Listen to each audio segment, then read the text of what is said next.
Hi, this is Scary with Scary's Wide World of Mystery. I'm doing readings for this upcoming new moon that's happening in the sign of Scorpio. Hi, Aquarius. How are you doing? I believe this new moon is occurring on the 27th.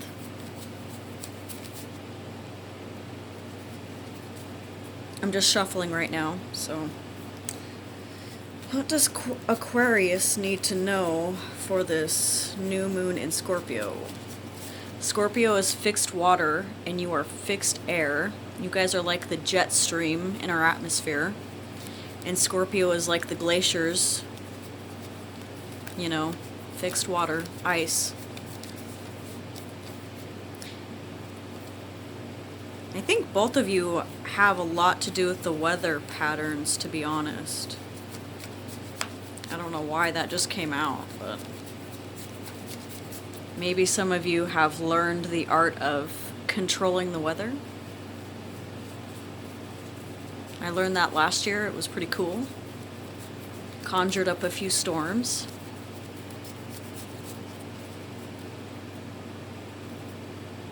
Ooh, it's starting to feel warm. Ooh. I feel it. I think this is the last shuffle. Okay. Yep. Sure enough. Alright. Let's lay these babies out. I still don't have enough space on my phone to make large videos, so I'm making these as action-packed yet brief as possible until I can figure out how to fix the situation. Let me see if I can get this.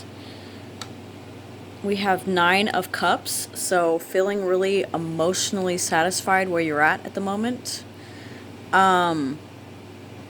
Maybe feeling like you're more in control of how you're feeling.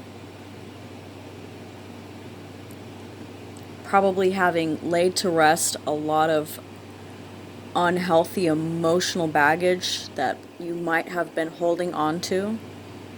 And I'm really being drawn to Ra and Anubis at the moment. It's almost night and day because Anubis is the underworld ruler of death, okay, in Egyptian mythology. And Ra is the sun god. So, I don't know, maybe some of you need to Google that.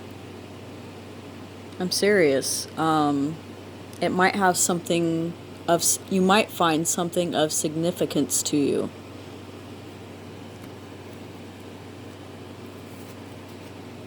Because Scorpio season is, Scorpio is the sign of death and taxes and sex and trauma and you name it, right? So maybe you really laid some things to rest because some things really came to light. And you possibly have this new moon to thank for it. Like that night of the new moon where the moon is just gone and it's the darkest night, like a dark night of the soul. And then when that sun rises over the horizon, it's going to be like a complete transformation for you. We have Knight of Wands. We have fire energy here, okay? The cups are water energy. But I didn't feel the need to mention it, so I will mention this here. Fire energy, so possible fire signs. Aries, Leo, and Sagittarius. This could be you, though, is what I'm getting. Because you guys can be fiery if you get near some fire, right? Like wind feeds the fire, air feeds the fire. Okay, that's what I'm hearing. But what I'm really getting from this is you've really conquered your inner demons right here, okay? This inner demon is dying and it's losing its grip on you, Aquarius.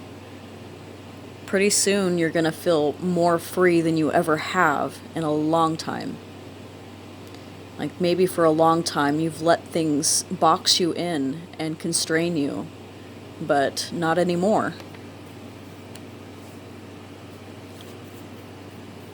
And yeah, this is really, really, really bringing it home to me because we have 10 of Pentacles. So after you slay this inner demon and you go through this transformational period, you're going to feel like $1,000,000, like literally. And I see that some of you are, okay, so I get that these are two different people, okay, but let's say that this is the same person. Maybe you've been operating from one side of yourself for too long, Aquarius, and now it's time for that part of yourself to take a rest.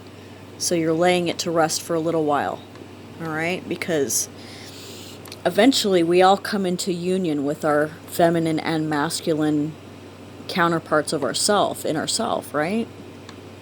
We are all both. There's gender doesn't just exist on a spectrum. We are both wholly masculine and feminine at once.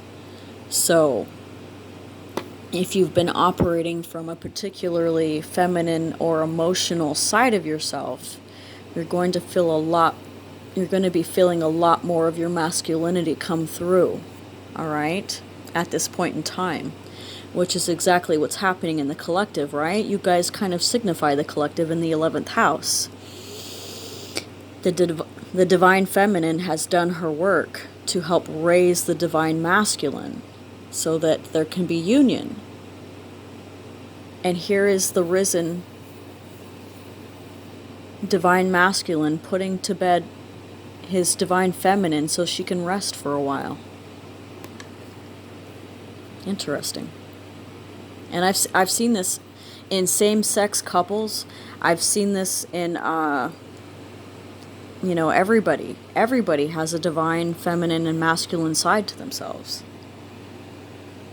Honestly, when you heal and transform your ego, gender no longer becomes a real hot button issue like it is on this planet right now.